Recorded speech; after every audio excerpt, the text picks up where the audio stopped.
Assalamualaikum student. It's lecture number 2, chapter number 4, turning effect of forces. Today we are going to start our topic number 4.3, that is resolution of forces. So basically, what is resolution of forces? In simple words, what is resolving forces? Resolving means splitting. So let's see the definition of resolution of force. The process of splitting up a force into two mutually perpendicular component is called resolution of force.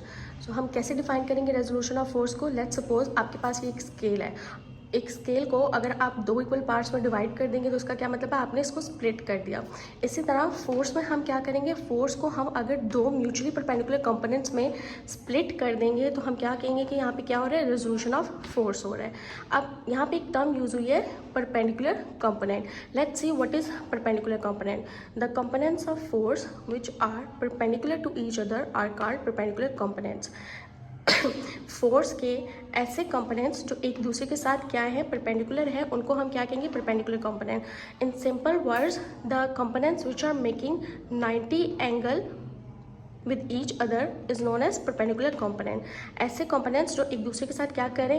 Look in this diagram कि एक हमारे पास F Y component है, दूसरा component है F X, and both are making right angle triangle, both are making 90 degree angle with each other.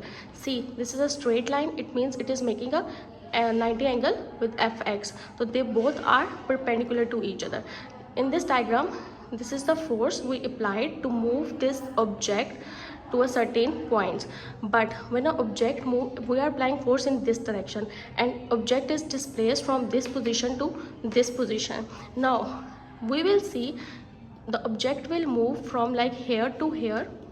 This is because of the fx, like the force acting along x-axis, and this is like this direction.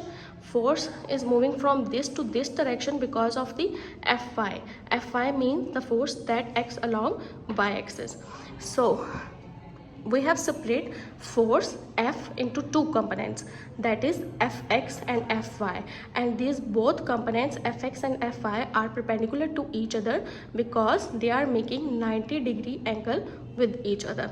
I hope कि आपको यहाँ तक resolution of force and perpendicular component की समझ आ गई होगी. See, we have applied a force on an object, that is F, and the perpendicular component of F are Fx and Fy. Fx is acting along x-axis, this is x-axis, and Fy is along y-axis, and this is y-axis. Now here a question arises, why we need to resolve forces? Why we need to do resolution of forces?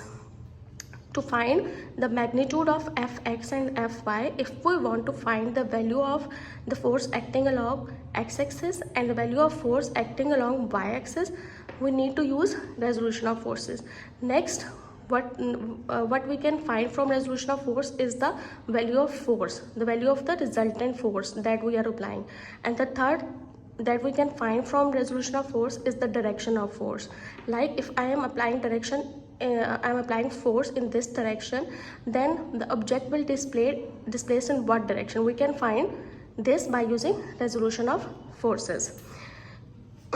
Now let's discuss the explanation of resolution of force. Let's see the explanation. Consider a force F represented by a line OA making an angle theta with x-axis. See in this diagram, what is the first point? आपने एक force लेनी है, आपने एक force ली जिसको आपने किसके साथ रिप्रेजेंट कर दिया? Line OA. सी ये आपने फोर्स अप्लाई किसी बॉडी में, इसको आपने किसके साथ रिप्रेजेंट किया? OA. Look in this diagram, this is O and this is A. So this OA is representing the force F. OA is representing force F that is making an angle theta with x-axis. This line OA or force is making an angle theta with x-axis. This was the first point of explanation. Now see the second point. Draw a perpendicular AB on x-axis. अब आपने क्या करना है second point में कि आपने एक A B को क्या किया? परपेंडिकुलर ड्रॉ किया अलॉन्ग एक्स एक्सिस. ये देखें, एक आपने यहाँ से लाइन ड्रॉ की A B along X axis, और यहाँ पे कौन सा एंगल बन रहा है? 90 डिग्री का एंगल. इसका मतलब कि ओ बी हमारा क्या होगा? परपेंडिकुलर होगा, किसके परपेंडिकुलर होगा, ये जो नीचे आपके एक्स एक्सिस से लॉन्ग लाइन है इसके परपेंडिकुलर, मतलब A B is perpendicular to O B, A B is perpendicular to O B. See here, according to head to tail rule, OA is the resultant of vector OB and BA. Now just recall the previous lecture, head to tail rule. In head to tail rule आपने क्या किया था, आपने दो vectors लिए थे, एक x axis के लॉन्ग, एक वाई एक्सिस के लॉन्ग, और आपने क्या किया था, उनका रिजल्टेंट ड्रॉ कर दिया था यहाँ पे. ये जो थर्ड लाइन थी ये क्या थी, रिजल्टेंट थी. तो हमारे पास एक इक्वेशन आई थी, F is equals to F X plus F Y. हमारे पास रिजल्टेंट वेक्टर का क्या फॉर्मूला आया था, resultant vector is the sum of the two vector. So resolution of forces is basically the inverse of head to tail rule. Head to tail rule में क्या होता है, आप दो वेक्टर्स लेते हैं और उनका रिजल्टेंट फाइंड करते हैं. But in resolution of forces आप क्या करते हैं, आप एक फोर्स लेते हैं और उसको दो कंपोनेंट्स में डिवाइड करते हैं. क्लियर. तो यहाँ पे देखें, अब ये हमारे पास क्या इक्वेशन आ जाएगी, O A is equals to O B plus B A. Now C की इक्वेशन हमारे पास कैसे आई, this is O A that is equals to resultant F, ये हमारे पास किसके इक्वल होगी, ए बी के एंड ओ बी के.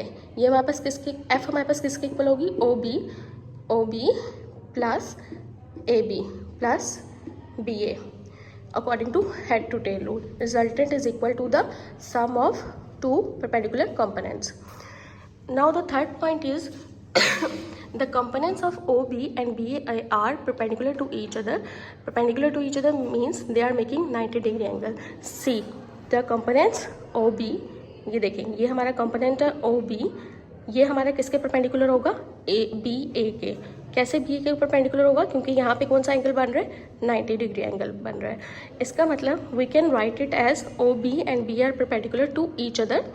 अब according to this diagram we can write OA is equals to F. हम लिख सकते हैं कि ये जो ओ ए लाइन है ये किसको रिप्रेजेंट कर रही है, फोर्स को रिप्रेजेंट कर रही है. ओ ए लाइन हमारी किसको रिप्रेजेंट कर रही है, एफ को रिप्रेजेंट कर रही है. तो हम लिख सकते हैं कि O A is equal to F. Similarly according to diagram O B is representing F X, so we can write O B equals to F X. Look here, BA is representing force along y-axis, so we can write BA equals to Fy. We can write BA is equals to Fy. Now, if we put OA equals to F, OB equals to Fx, and BA is equals to Fy in equation 1, so the equation 1 will become F equals to Fx plus Fy. Equation 1 will become F equals to Fx plus Fy. That means the resultant force is the sum of the two mutually perpendicular components. This force is the resultant force acting, making an angle theta with x-axis. Now it is equal to the force acting along x-axis and the force acting along y-axis. Okay, let's go forward. आपने क्या करना है, resolution of force में सबसे पहले आपने क्या किया था, इसकी डेफिनेशन की थी, फिर आपने परपेंडिकुलर कंपोनेंट्स की डेफिनेशन की थी, फिर एक्सप्लेनेशन की थी. अब हमने स्टार्टिंग में क्या चीज़ डिस्कस की थी कि हमें रेजोल्यूशन ऑफ फोर्सेस की क्यों ज़रूरत पड़ी. तो हम इससे क्या फाइंड कर सकते हैं, magnitude of F X and F Y, where F X and F Y हमारे पास क्या थे, परपेंडिकुलर कंपोनेंट. सेकेंड हम क्या फाइंड कर सकते हैं, फोर्स फाइंड कर सकते हैं. थर्ड हम क्या फाइंड कर सकते हैं, डायरेक्शन ऑफ दिस फोर्स. तो हम स्टेप वाइज देखते हैं कि हम इन तीनों को कैसे फाइंड कर सकते हैं. So first of all let's find out the magnitude of forces F X and F Y. Okay, to find the magnitude of force F X and F Y, magnitude का क्या मतलब है, to find the value of F X and F Y. मतलब अगर हमारी कोई body है जिस पर हम एफ फोर्स लगा रहे हैं, तो हमने अगर पता करना है कि उसमें एफ एक्स कितनी है और एफ वाई कितनी है, तो हम क्या करेंगे, हम ये फार्मूलाज यूज़ करेंगे. अब हमारे पास क्या होगा, सबसे पहले हम देखते हैं for F X. F X के लिए हमारे पास क्या आएगा, हम ट्रिग्नोमेट्रिक रेशियो यूज़ करेंगे. ट्रिग्नोमेट्रिक रेशियोज हमारे पास क्या है, cos theta is equals to base over hypotenuse. अब अगर हम इस डायग्राम में देखें, ये डायग्राम है हमारे पास, इस पर 3 साइड्स है. This is right angle triangle, this is right angle triangle, और इसकी 3 साइड्स हैं, 1 साइड, 2 साइड एंड 3 साइड. अब इस साइड में हम क्या करेंगे, हम पहले देखेंगे कि परपेंडिकुलर साइड कौन सी है. हमारे पास परपेंडिकुलर साइड कौन सी होगी, ये वाली साइड. एफ वाई वाली साइड हमारे पास क्या है, परपेंडिकुलर साइड. एक्स वाली साइड हमारे पास कौन सी होगी, बेस. एंड ये जो साइड है जो थोड़ी इंक्लाइंड है, ये हमारे पास क्या होगी, hypotenuse. So basically in right angle triangle we have three side. The side along F Y is the perpendicular side, and the side along x-axis is base, and the side along this the resultant force is hypotenuse. So using cos theta in right hand rule, in right angle triangle cos theta is equals to base over hypotenuse. हमारे पास क्या formula है cos theta find करने का, base over hypotenuse. अब इस diagram में base हमारे पास क्या है, F X that is O B. तो हम क्या करेंगे, बेस की जगह पे हमने क्या पुट किया, ओ बी. सिमिलरली हमारे पास नीचे क्या है, हाइपोटेन्यूज. हाइपोटेन्यूज हमारे पास कौन सी साइड थी, ये वाली साइड थी, और ये हमारे पास साइड क्या है, ओ ए. तो हमने हाइपोटेन्यूज की जगह पे क्या पुट कर लिया, ओ ए. फर्दर हम पुट करेंगे दैट इज ओ बी हमारी किसको रिप्रेजेंट कर रही है, एफ एक्स को. Put F X in the place of O B, and O A हमारी किसको रिप्रेजेंट कर रही है, एफ को. तो हम ओ ए की जगह क्या पुट करेंगे, एफ. अब हमारे पास क्या इक्वेशन बन गई, cos theta is equals to F X over F Y. अब यहाँ पे आप देखें एफ एक्स किससे डिवाइड हो रहा है, एफ से. अब ये एफ दूसरी साइड पे जाके हमारे पास क्या हो जाएगा, मल्टीप्लाई. यहाँ पे डिवाइड हो रहा है, इस साइड पे जाके क्या होगा, मल्टीप्लाई. तो हमारी इक्वेशन क्या बन जाएगी, F x is equals to f cos theta. इसका मतलब if we have to find the magnitude of f x, तो हम क्या करेंगे, हमें फोर्स की वैल्यू पता हो और थीटा मतलब जो एंगल है उसकी वैल्यू पता हो, तो हम इजीली एफ एक्स फाइंड कर सकते हैं. लेट्स सपोज इफ आई से f is 10 Newton and theta is 20 degree, तो आप इजीली f की जगह 10 न्यूटन और थीटा की जगह 20 डिग्री पुट करके magnitude of F x find कर सकते हैं. Similarly, if I have to find fy, what will I do? जो भी y एक्सिस के लॉन्ग एंगल होगा वो हम क्या लेंगे, साइन थीटा. अब साइन थीटा का हमारे पास क्या फॉर्मूला है, परपेंडिकुलर ओवर हाइपोटेन्यूज. अब इसमें परपेंडिकुलर साइड कौन सी है, दिस वन, ए बी. तो परपेंडिकुलर की जगह हम क्या पुट कर देंगे, ए बी. उसके बाद हमारी हाइपोटेन्यूज वाली साइड कौन सी है, ये वाली, दैट इज ओ ए. तो हमने परपेंडिकुलर और हाइपोटेन्यूज की जगह बी ओवर ओ ए पुट कर दी. अब यहाँ पे देखें ये बी ए हमारे किसके इक्वल है, एफ वाई के इक्वल है, और ओ ए हमारी किसके इक्वल है, एफ के इक्वल है, F Y over F. Similarly the last step is F यहाँ पे डिवाइड हो रहे हैं, दूसरी साइड पे जाके मल्टीप्लाई हो जाएगा. तो एफ वाई हमारे पास क्या आ जाएगा, F Y equals to F sine theta. So if we have to find F X and F Y, the magnitude of forces F X and F Y, हम क्या करेंगे, F X equals to F cos theta and F Y हमारे पास किसके equal आ जाएगा, F sine theta. Now next देखिए, next अब हमारा क्या था कि हमने इसमें से फोर्स डिटरमिन करनी है. अब फोर्स हम कैसे डिटरमिन करेंगे, using this right angle triangle. हम क्या यूज़ करेंगे, पैथागोरस थ्योरम. अक्सर आपने मैथ में पैथागोरस थ्योरम यूज़ किया होगा. उसका फॉर्मूला हमारे पास क्या है, हाइपोटेन्यूज का square is equals to base का स्क्वायर प्लस परपेंडिकुलर का स्क्वायर. अब इस ट्राइंगल में देखें हाइपोटेन्यूज हमारी कौन सी साइड है, ये साइड, दैट इज एफ. तो हम हाइपोटेन्यूज की जगह क्या कर देंगे, एफ का square is equal to base का स्क्वायर. बेस हमारे पास क्या है, ये जो एक्स एक्सिस के लॉन्ग है, दैट इज एफ एक्स. तो बेस की जगह पे क्या आ जाएगा, एफ एक्स का स्क्वायर. नेक्स्ट प्लस परपेंडिकुलर का स्क्वायर. परपेंडिकुलर हमारी कौन सी साइड थी, ये वाली साइड थी, तो इसका स्क्वायर हमारा क्या हो जाएगा, एफ वाई का स्क्वायर. अब हमने क्योंकि फाइंड क्या करना है, फोर्स. क्या फाइंड करनी है, फोर्स. बट यहाँ पे हमारे पास क्या आ रहा है, एफ स्क्वायर. तो स्क्वायर को रिमूव करने के लिए हम क्या करेंगे, स्क्वायर रूट लेंगे बोथ साइड पे. इस स्क्वायर को रिमूव करने के लिए ताकि हमें एफ मिल जाए, we are going to take square root on both side. By taking square root, आपने स्क्वायर रूट लिया, ये हमारा किसका सिंबल है, स्क्वायर रूट का. दोनों साइड पे स्क्वायर रूट लें. अब ये स्क्वायर जो है ये स्क्वायर रूट के साथ कैंसिल हो जाएगा. कैसे कैंसिल होगा, we know that the value of square root is 1/2. तो 1/2 मल्टीप्लाई बाय 2 हमारा ये कैंसिल हो जाएगा. पीछे हमारे पास क्या बचेगा, F. But here in this side we can not cancel out square by square root, because हमारी F X plus F Y क्या हो रहे हैं, ऐड हो रहे हैं. तो अब क्लियरली वी कैन सी, अगर हमें फोर्स फाइंड करनी है तो हम क्या फॉर्मूला यूज़ करेंगे, ये वाला फॉर्मूला यूज़ करेंगे, that is F is equal to F X का स्क्वायर प्लस एफ वाई का स्क्वायर. क्लियर. नेक्स्ट हमारी थर्ड जो पॉइंट था वो क्या था, we can find direction by using resolution of force. Now see how can we find direction. So the direction of force, अगर हम ये फोर्स अप्लाई कर रहे हैं और हमने फाइंड आउट करना है कि बॉडी किस डायरेक्शन में मूव करेगी, हम उसको किससे रिप्रेजेंट करेंगे, थीटा. डायरेक्शन को किसके रिप्रेजेंट करेंगे, थीटा. अब now to find out the direction of force, we will use tan theta is equals to perpendicular over base. Now what is the perpendicular? This side, that is BA, and base हमारे पास क्या है? OB. Putting the value of perpendicular base from right hand triangle here. Now BA is FY, putting BA is FY and OB is FX here. Now C is the equation will become tan theta is equals to Fy over Fx. Now we have to find theta. We just have to find theta, that is the direction. What we will do, tan is multiplying over here.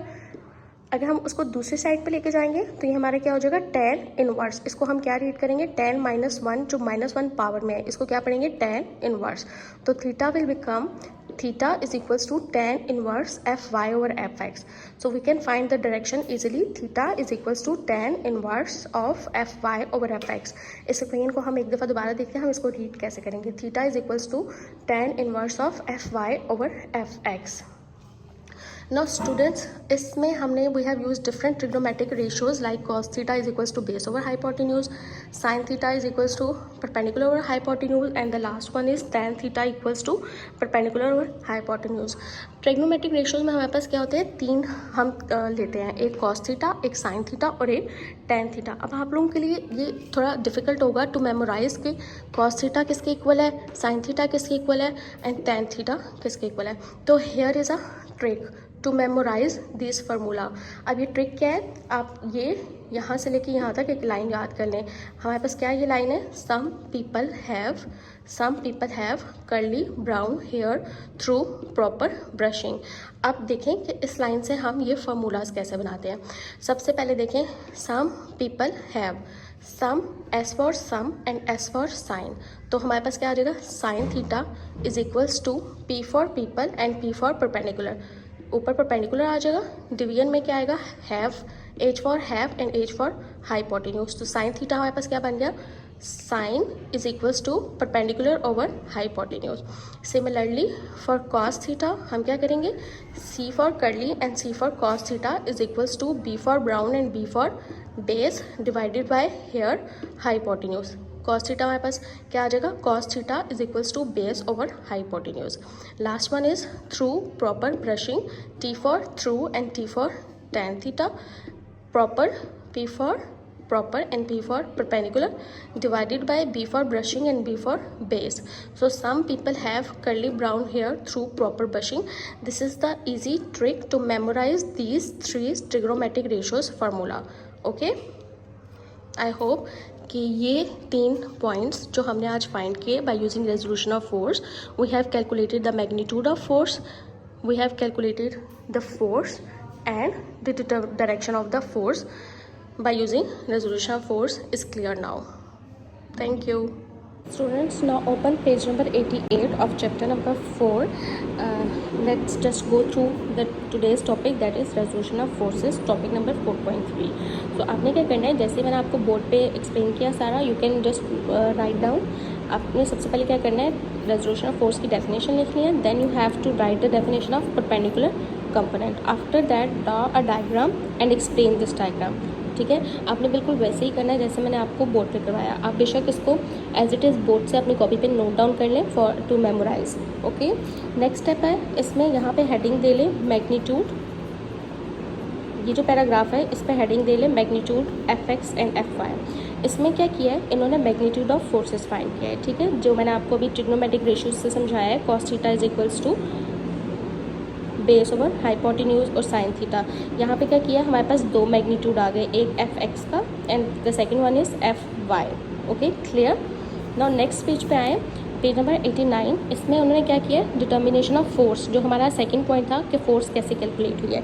जिस तरह मैंने board पे आपको एक इसी diagram से explain किया है, आप एग्जैक्टली सेम इसी डायग्राम को यूज़ करके डिटर्मिनेशन ऑफ फोर्स कर सकते हैं. बट जब आप इसको डिटर्मिनेशन ऑफ फोर्स को यही डायग्राम यूज़ करके करेंगे तो फिर आपने यहाँ पे OR OP PR नहीं मेंशन करना. आपने इसमें क्या करना है? जैसे मैंने आपको OB BA और OA यूज़ करके समझाया है आपने, ये सारी कैलकुलेशन भी उसी तरह करनी है, ठीक है। तो आप एक दफ़ा लेक्चर को नोट डाउन कर लें कॉपीज़ पे और फिर उसी तरह उसको मेमोराइज़ कर लें। This question is very very important for long question answer, और ये शॉर्ट में भी आपको डिफरेंट पार्ट्स में करके आ सकता है। Like find the magnitude of force Fx and Fy, find the determination of force from its perpendicular component, या फिर आपको एक लास्ट पार्ट आ सकता है, यहाँ पे हेडिंग दे लें डायरेक्शन ऑफ फोर्स थीटा, ठीक है, डायरेक्शन ऑफ फोर्स थीटा। ये जो मैंने आपको बनाया है इसको हम पढ़ते हैं थीटा, इसको हम क्या पढ़ते हैं, थीटा। और यहाँ पे ये देखें थीटा डायरेक्शन की कैलकुलेशन हुई हुई है, theta is equals to Fx over Fy over Fx। So इस पूरे टॉपिक पे हमने क्या किया, first of all we have defined the resolution of forces, then we have defined perpendicular components, after that we have explain this diagram and find out that the resultant of force is equals to Fx plus Fy. After that we have calculated three things, the magnitude, the second thing is force, and the third point is direction of force. Okay, I hope it is clear to you now.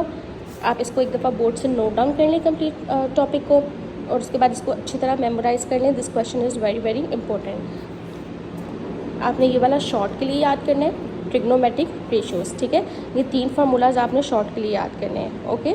और ये आपके objective के लिए बहुत important है। आपको paper में ये ऑब्जेक्टिव में